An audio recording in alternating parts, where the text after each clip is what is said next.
पिछली क्लास में मैंने आपको एसी पैरेलल सर्किट के बारे में पढ़ाया था। एसी पैरेलल सर्किट में एडमिटेंस, कंडक्टेंस, ससेप्टेंस, इम्पीडेंस, धारा कैसे ज्ञात की जाती है, वो जितने भी फार्मूले थे वो सारे के सारे मैंने बताए थे। अब अपने को एसी पैरेलल सर्किट को सोल्व करने के लिए, न्यूमेरिकल को सोल्व करने के लिए सीक्वेंस में क्या क्या करना है, कौन कौन से फार्मूले से अपन उसको सोल्व करेंगे, वो आज मैं पढ़ाऊंगा और न्यूमेरिकल करेंगे। Method to solve, method to solve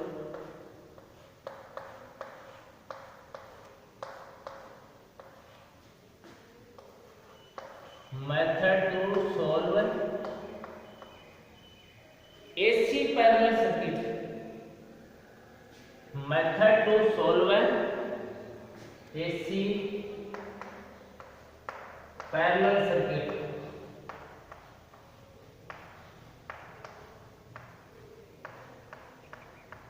parallel circuit, AC parallel circuit को सॉल्व करने की विधि, एसी पैरेलल सर्किट को सॉल्व करने की विधि, एसी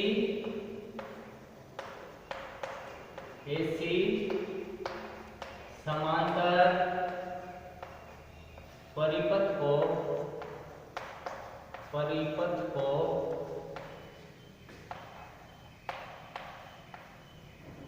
हल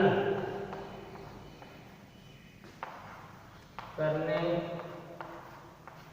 की विधि। किस प्रकार से एसी पैरेलल सर्किट को अपन सॉल्व करेंगे, किस तरह से न्यूमेरिकल करेंगे। तो सबसे पहले सीक्वेंस में अपन सबसे पहले क्या याद करेंगे, सबसे पहले फाइंड इम्पीडेंस, फाइंड यानी याद करना, फाइंड जेड स्क्वायर यानी इम्पीडेंस का स्क्वायर, प्रतिबाधा का square of each branch,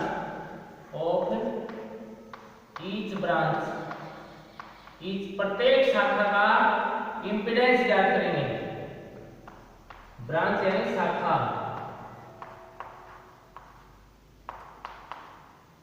find Z square of each branch, प्रत्येक शाखा का इम्पीडेंस ज्ञात करेंगे।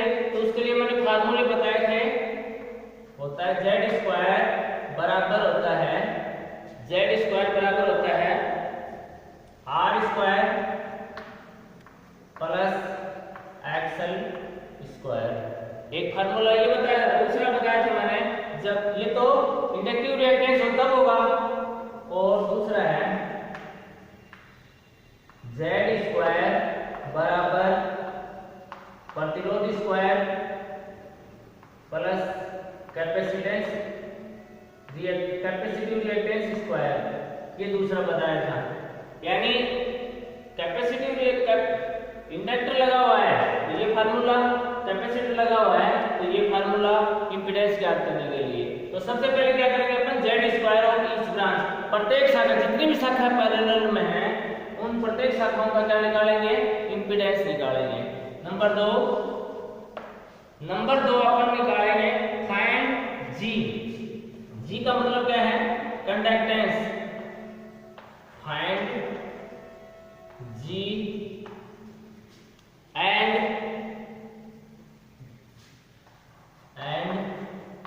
बी।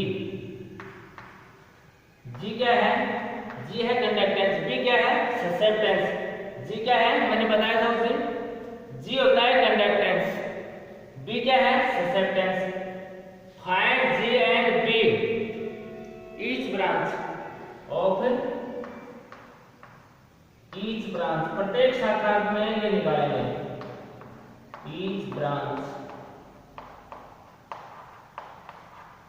प्रत्येक शाखा का कंडक्टेंस ज्ञात करेंगे और ससेप्टेंस ज्ञात करेंगे। अब इनके लिए मैंने जी कंडक्टेंस ज्ञात करने का फार्मूला बताया था, जी बराबर क्या होता है, कंडक्टेंस बराबर जी G बराबर होता है, अब देखो ये प्रत्येक शाखा का G निकालना है, तो R बटा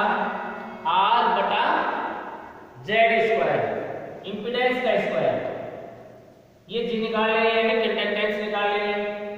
दूसरा मैंने बताया B बराबर क्या हो जाएगा, B बराबर मैंने फार्मूला बताया था x बटा Z स्क्वायर, x क्या है रिएक्टेंस, x बटा Z स्क्वायर।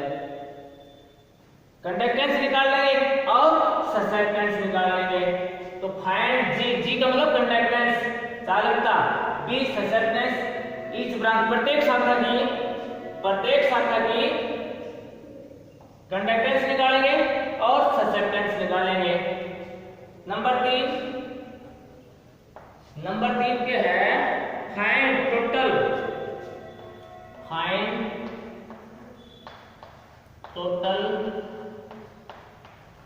फाइंड यानी ज्ञात करना, फाइंड टोटल GT यानी कंडक्टेंस का टोटल निकालेंगे GT और BT टोटल कंडक्टेंस निकालेंगे और टोटल ससेप्टेंस निकालेंगे।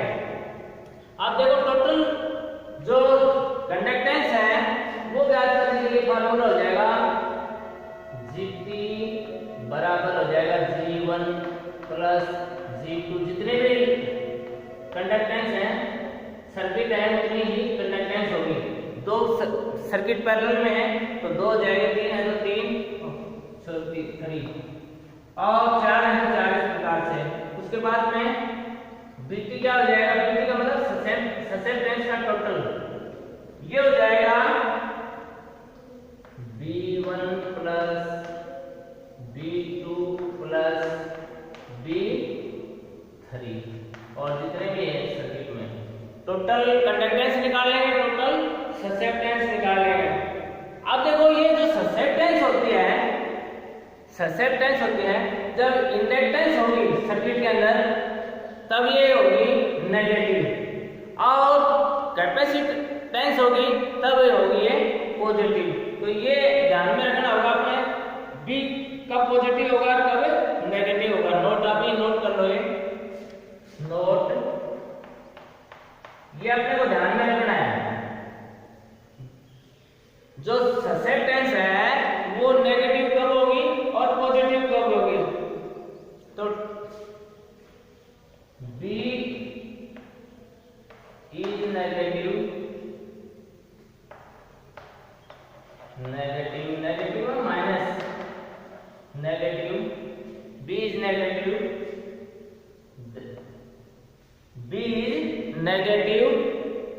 फॉर इंडक्टेंस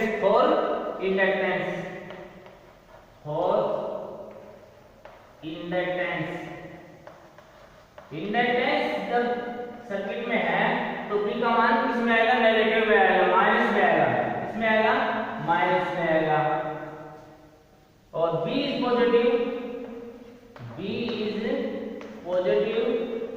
पॉजिटिव का मतलब plus, B is positive for capacitance. जब कैपेसिटेंस हो तो B का मान यानी ससेप्टेंस का मान क्या आएगा, पॉजिटिव में आएगा, प्लस में आएगा, ठीक है। और यदि सर्किट के अंदर इंडक्टेंस है तो ससेप्टेंस नेगेटिव में आएगी, किसमें आएगी, नेगेटिव में आएगी। उसके बाद में 4 नंबर अपन एडमिटेंस क्या करेंगे, एडमिटेंस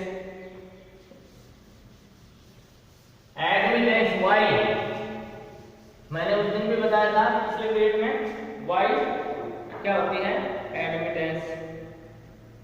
तो उसके बाद में नंबर 4 फाइंड का मतलब ज्ञात करना, फाइंड Y यानी एडमिटेंस। तो एडमिटेंस बराबर होता है Y बराबर क्या होता है, GT square plus BT square, ठीक है। और इसका वर्गमूल एडमिटेंस निकालने के लिए y क्या है, admittance. Admittance is equal to होता है कंडक्टेंस का वर्ग प्लस ससेप्टेंस का वर्ग और उसका वर्गमूल। इस तरह से अब हमारे माइनस और प्लस तो बता दिया कैसे आएगा, टोटल निकालेंगे अपन, देख लेंगे पॉजिटिव ज्यादा है मान तो पॉजिटिव में आ जाएगा ससेप्टेंस, और नेगेटिव का मान ज्यादा है तो ये नेगेटिव में आ जाएगा। तो इस तरह से हमने एडमिटेंस निकाल लिया सर्किट का। एडमिटेंस निकालने के बाद हम सर्किट की टोटल करंट निकालेंगे। 5 नंबर क्या है, सर्किट एसी पैरेलल सर्किट की करंट निकालने का फार्मूला मैंने बताया था, find current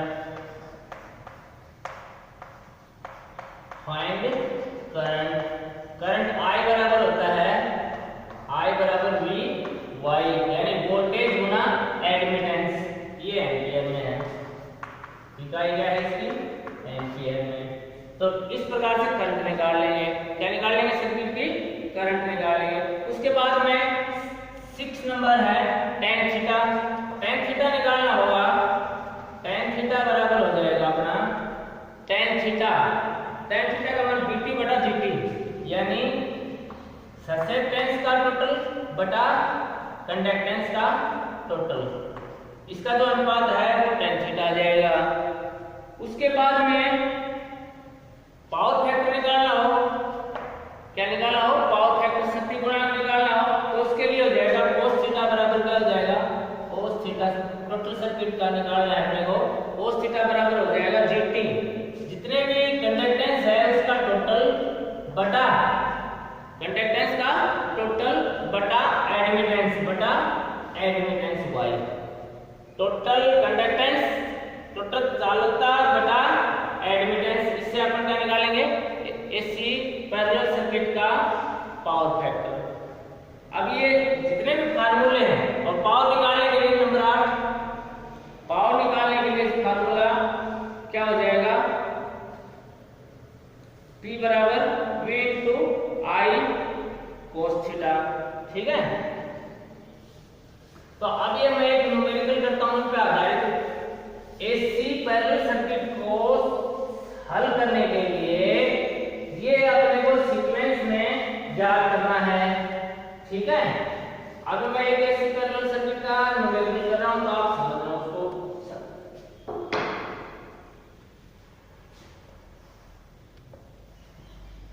AC parallel circuit में 2 ब्रांच हैं। पहली जो ब्रांच है उसमें एक रेजिस्टेंस जुड़ा हुआ है और एक इंडक्टर जुड़ा हुआ है,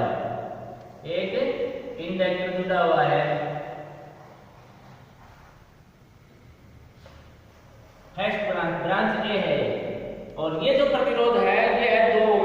कितने ओम का है, 2 ओम। इस इंडक्टर की जो इंडक्टेंस है वो है 0.035 हेनरी, 0.035 हेनरी। अब इसी के पैरेलल में दूसरा सर्किट जुड़ा हुआ है और उसकी जो रेजिस्टेंस है वो है 20 ओम। इसका प्रतिरोध कितना है, 20 ओम। और इसके सीरीज में एक कैपेसिटर जुड़ा हुआ है, ये दोनों पैरेलल में जुड़ गए। इसकी जो धारिता है कैपेसिटर की वो है 350 माइक्रोफैरड, 350 माइक्रोफैरड। अब इस परिपथ को, ये पैरेलल सर्किट है, ये क्या है, ये दोनों पैरेलल में जुड़े हुए, ये ब्रांच ए ब्रांच बी, ये ब्रांच ए है ये ब्रांच बी है, और इस सर्किट को सप्लाई दी गई है एसी, यहां एसी सप्लाई दी गई है और वो है 200 वोल्ट 50 हर्ट्ज। देखो ये पैरेलल सर्किट है,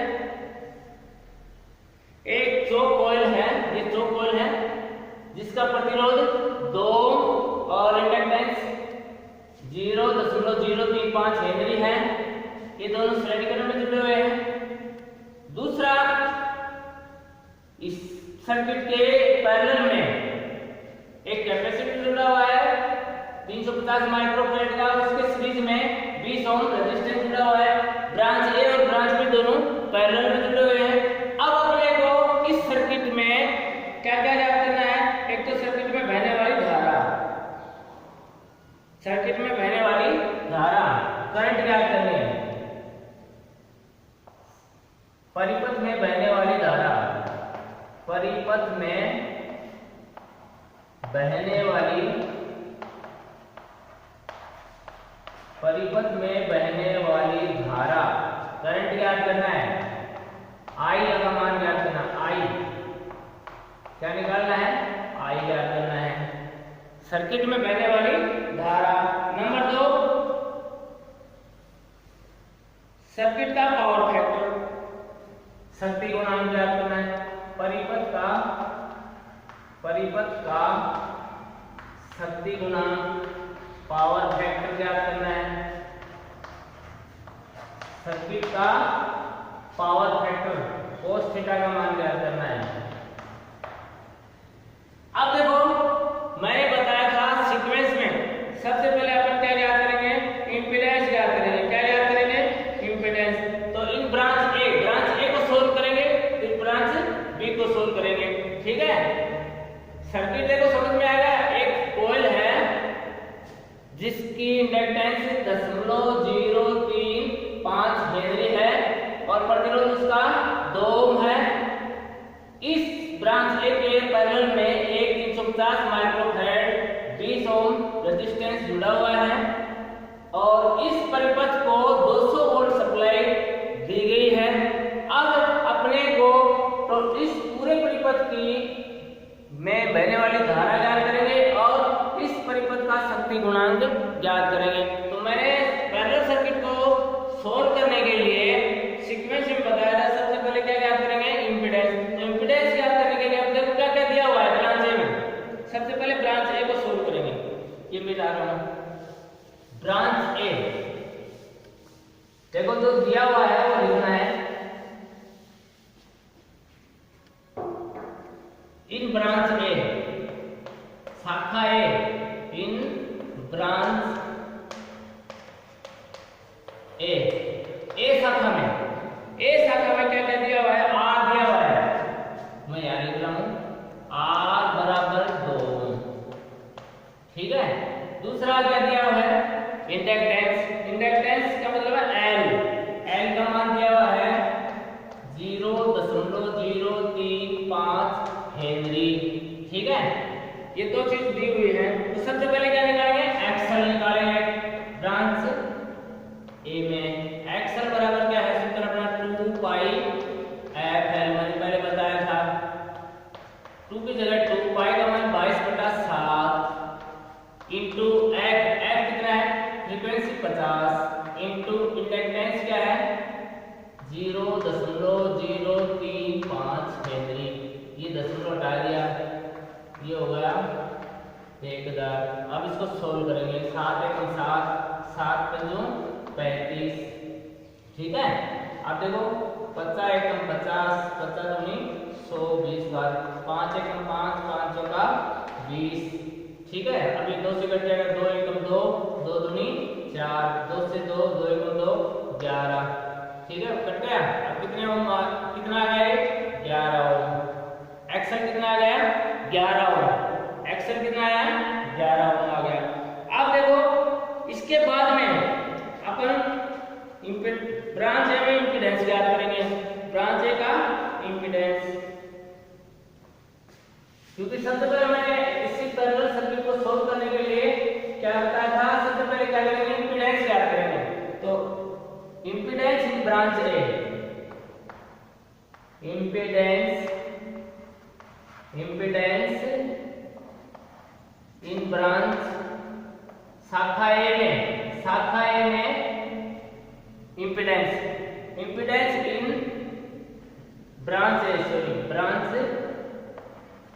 ब्रांच ए जो मैंने बताया था सर्किट बनाया था उसमें ए ब्रांच का इंपीडेंस याद करेंगे। तो वो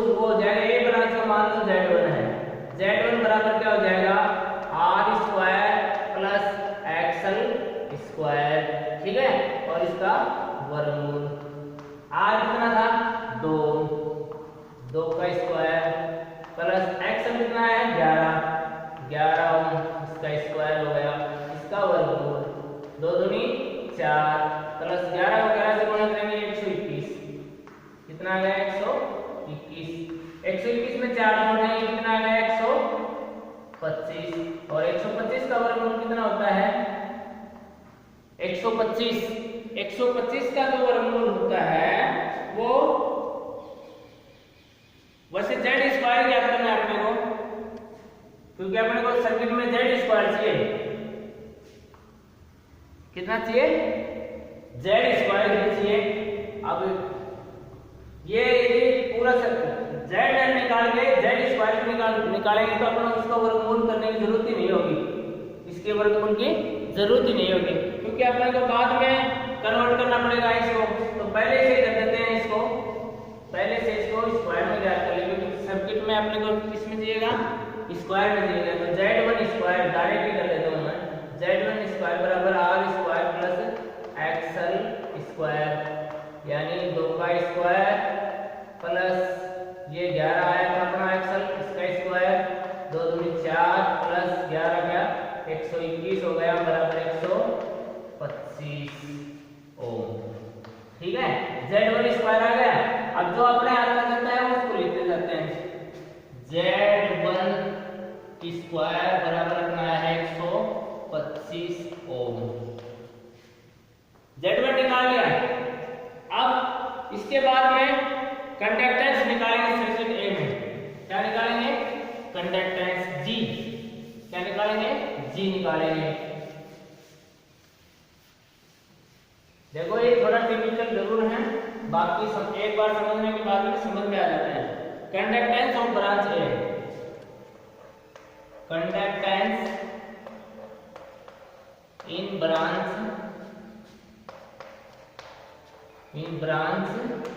ए, ब्रांच शाखा ए में कंडक्टेंस निकालेंगे जी का फार्मूला मैंने क्या बताया था, तो ये होगा G1 मान लेते हैं सर्किट ए में, G1 बराबर हो जाएगा R बटा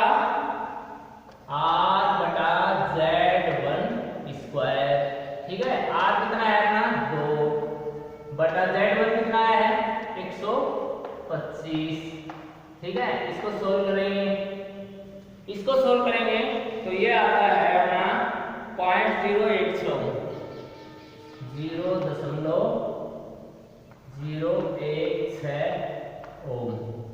ठीक है, ये आ गया ब्रांच ए की कंडक्टेंस, लगता आ गई ब्रांच ए की। अब ब्रांच बी में ए में ससेप्टेंस ज्ञात करेंगे, ससेप्टेंस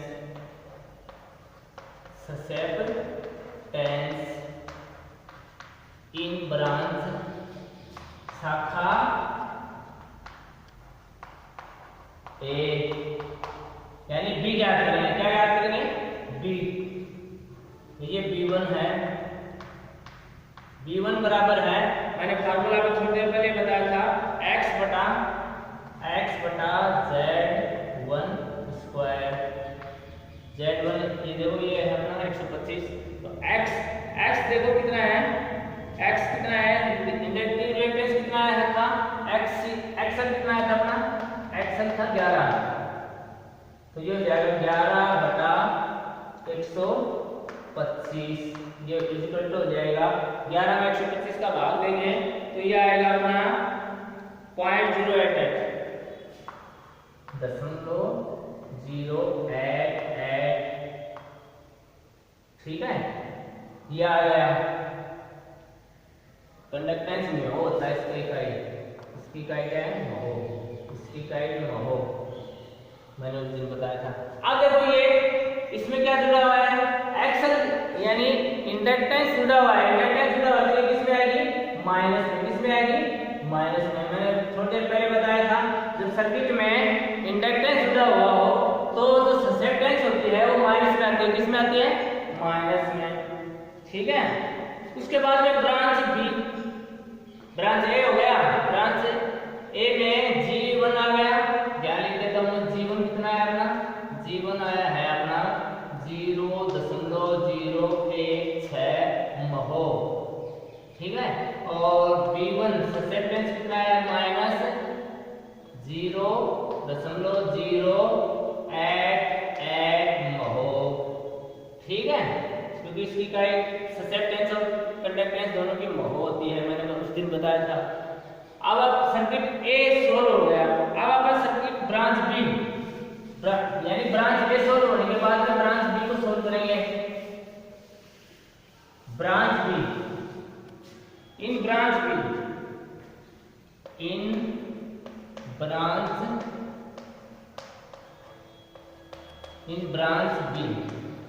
बी शाखा को सोल्व करेंगे। तो बी शाखा के लिए आपने को क्या क्या दिया गया, आर का मान कितना दिया हुआ है, R दिया हुआ था उसमें सर्किट में 20 ओम।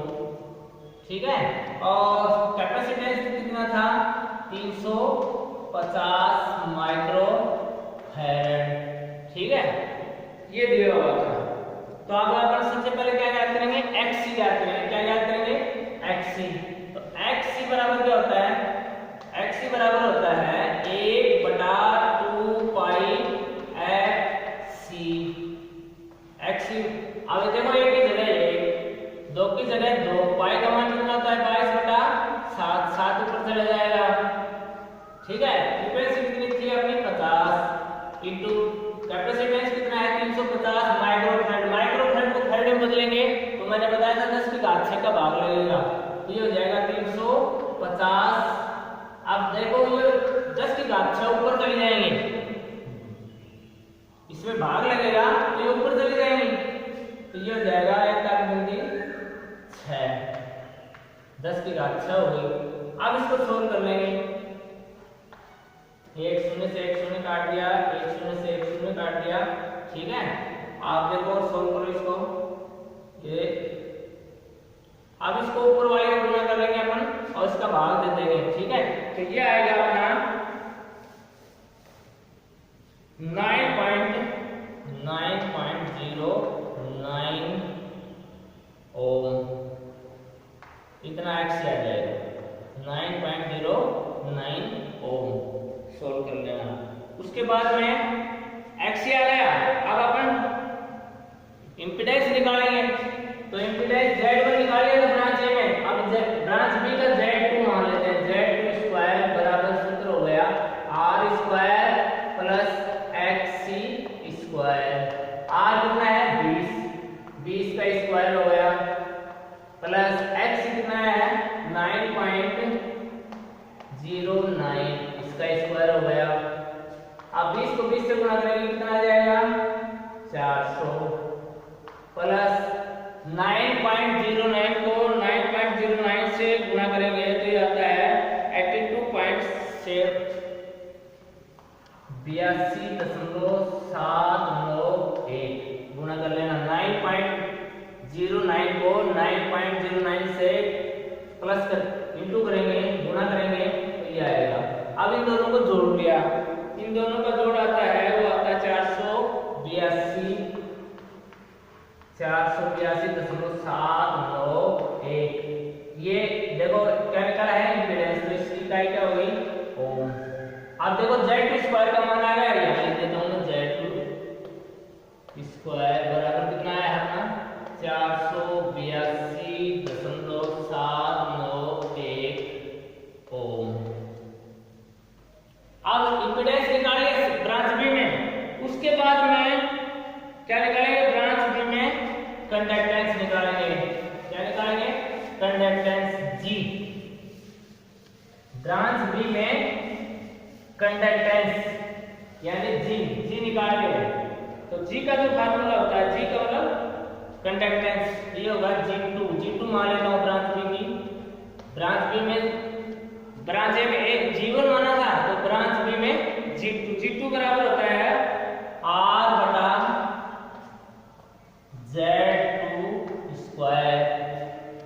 Z2 आया था ना, Z2 माना था ब्रांच बी का, Z2 स्क्वायर बराबर R कितना था ब्रांच में 20 बटा में Z2 कितना आया है ये 482.791। इसका इसमें भाग देंगे तो ये आ जाएगा, इसी के सामने कर रहा हूँ इसमें भाग देंगे 20 में तो ये आता है 0.0414 और इसकी इकाई क्या है?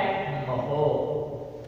0.0414 इतने महो आ गया कंडक्टेंस। यानी ब्रांच बी में कंडक्टेंस कितने आए हैं?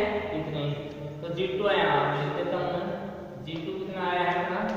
G2 आया है 0.0414 महो। G2 आ गया। उसके बाद में B2 निकालेंगे। B2 का मतलब ससेप्टेंस, ब्रांच बी में ससेप्टेंस। तो B2 बराबर क्या होता है? B2 बराबर होता है XC बटा Z2 स्क्वायर। XC कितना आया था अपना? अभी थोड़ी देर पहले XC निकाला था ना। XC अपना आया था 9.09 बटा Z2 स्क्वायर कितना? 482.791। इनको सोल्व कर लेंगे।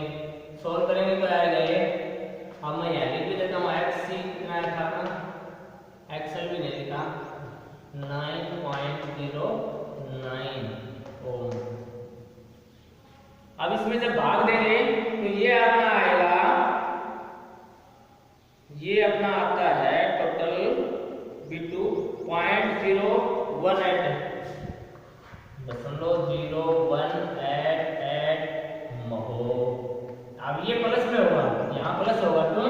क्योंकि इसमें कैपेसिटेंस लगा हुआ है। तो ये अपना B2 आ गया। B2 कितना है? 0.0188 महो। अब अपन क्या है? टोटल कंडक्टेंस निकालेंगे। टोटल कंडक्टेंस तो देखो दो इस ब्रांच है तो टोटल कंडक्टेंस कितनी हो जाएगी? जी टोटल कंडक्टेंस GT बराबर है G1 प्लस G2। देखो ये G1 है और ये G2 है, दोनों का जोड़ हो जाएगा। तो G1 कितना है? 0.016 महो प्लस G2 कितना है? G2 है अपना ये 0.0414। इनका जोड़ कर लिया, ठीक है। तो देखो इनका जोड़ करेंगे अपन तो ये आ जाएगा 4, ये 6 और 1 7 और ये हो जाएगा 4 1 5, ये हो जाएगा 0। इतना महो आ गया टोटल। GT कितना आया टोटल? टोटल कंडक्टेंस अपनी आई है 0.0514। यहाँ लिख देता हूँ मैं GT कितना आया है ना? 0.0 ये दशमलव यहाँ 0.514 महो GT आ गया। अब निकालेंगे अपन BT यानी ससेप्टेंस का योग निकालेंगे। ससेप्टेंस का योग देखो ये ससेप्टेंस यानी B1 और B2 इनको जोड़ करना है। तो ये ससेप्टेंस BT, ससेप्टेंस को B बोलते हैं ना, तो BT टोटल जो ससेप्टेंस आएगी वो आ जाएगी B1 plus B2। Branch A की ससेप्टेंस और ब्रांच B की ससेप्टेंस। तो देखो B1 कितना है? ये माइनस 0.088 इतना हो प्लस B2 कितना है? ये 0.018 हो। आप देखो इसमें ज्यादा कौन सा है? ये माइनस वाला ज्यादा है। किसका ज्यादा है? माइनस का। तो माइनस वाले से इसको घटा देंगे। नहीं घटाना आता तो ऐसे लिख लेना ऊपर नीचे। ये हो जाएगा 0.088 और इसमें से घटाना है अपने को 0.0188। यहाँ 0 लगा लो। देखो 10 में से 2 बच गए। अब ये हो गया अपना 7 17 9 बच गया यहाँ, ठीक है। 7 में से गया 6, ये हो जाएगा 0.692।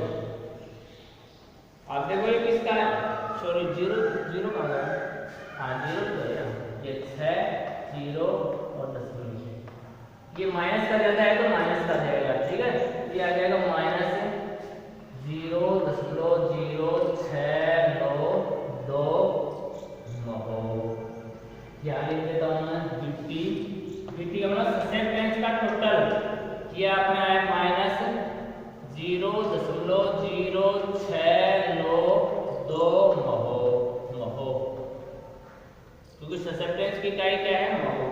अब देखो अपने पास ये सारी चीजें आ गई,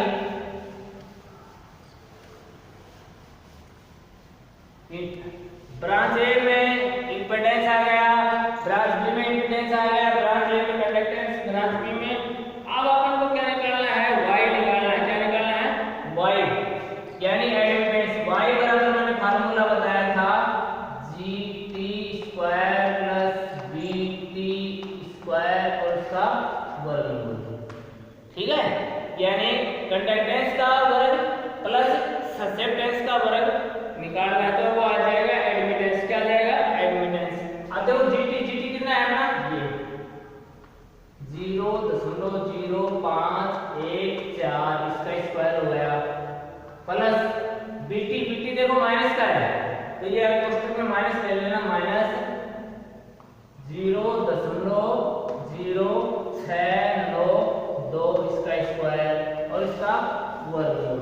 अब देखो इसको इससे गुणा करेंगे तो ये आता है, ये जो आपका आएगा 0.0000324 प्लस, अब ये माइनस माइनस को गुणा करेंगे तो क्या हो जाएगा, प्लस हो जाएगा, क्या हो जाएगा, प्लस हो जाएगा।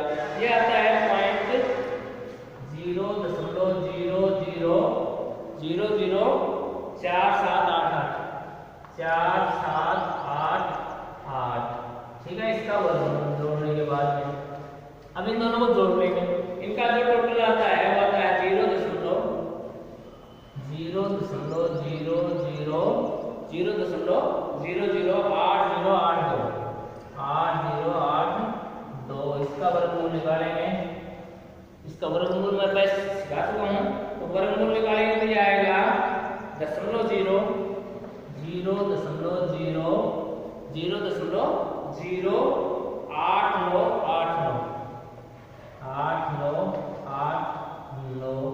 अब देखो ये एडमिटेंस क्या है, एडमिटेंस की इकाई क्या होती है, मैंने बताया था महो, क्या होती है, महो, इतना महो आ गया।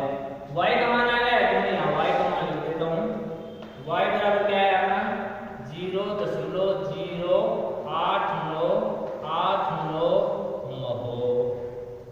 अब क्या निकालेंगे अपने सर्किट की करंट, क्या निकालेंगे, सर्किट की करंट, ये समझ में आ गया। अब सर्किट की करंट I बराबर VY, देखो थोड़ा एक लंबा जरूर है लेकिन सीक्वेंस में चलेंगे तो हो जाता है। I बराबर क्या होता है, I बराबर VY, V कितना था सर्किट में दी जाने वाली वोल्टेज कितनी थी, 200 वोल्ट, गुना Y का मान कितना है, ये 0.08989, इसको इससे गुणा कर दिया। अब देखो इसको इससे गुणा करेंगे अपन, 2 से गुणा करेंगे, 2 में 18 और 8 2 16 17, 9 2 18 19 और 8 2 16 17, ठीक है, और देखो 2 शून्य है इसमें, 2 शून्य कितने आगे के बाद में शून्य लगेगा, 1 2 3 4 5, 1 2 3 4 5 इतना एम्पियर आ जाएगा। सर्किट में बहने वाली धारा कितनी आएगी, 17.978 एम्पियर, ये सर्किट में धारा बहेगी। सर्किट में बहने वाली धारा कितना है, 17.978 एम्पियर, ठीक है। आई का मान आ गया। अब अपन क्या निकालेंगे, पावर फैक्टर।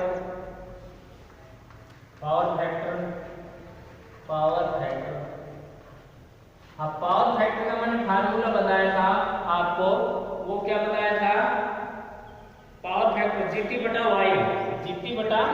वाई, GT बटा वाई। GT देखो कितना है, कंडक्टेंस का टोटल ये 0.0514 बटा वाई, वाई मतलब एडमिटेंस, एडमिटेंस ये है 0.08989। इसको सोल्व करेंगे तो पावर फैक्टर जो अपना आता है वो आता है 0.6385, 0.6385। इसकी कोई इकाई नहीं होती है, ये पावर फैक्टर आ गया। और यही चीज अपन को ज्ञात करनी है, करंट ज्ञात कर लिया, पावर फैक्टर ज्ञात कर लिया। इस प्रकार से ये एक पैरेलल सर्किट सोल्व होता है। तो सीक्वेंस में चलेंगे तो पैरेलल सर्किट सोल्व करना आसान है, और सीक्वेंस में नहीं चलेंगे तो बहुत मुश्किल है। इसमें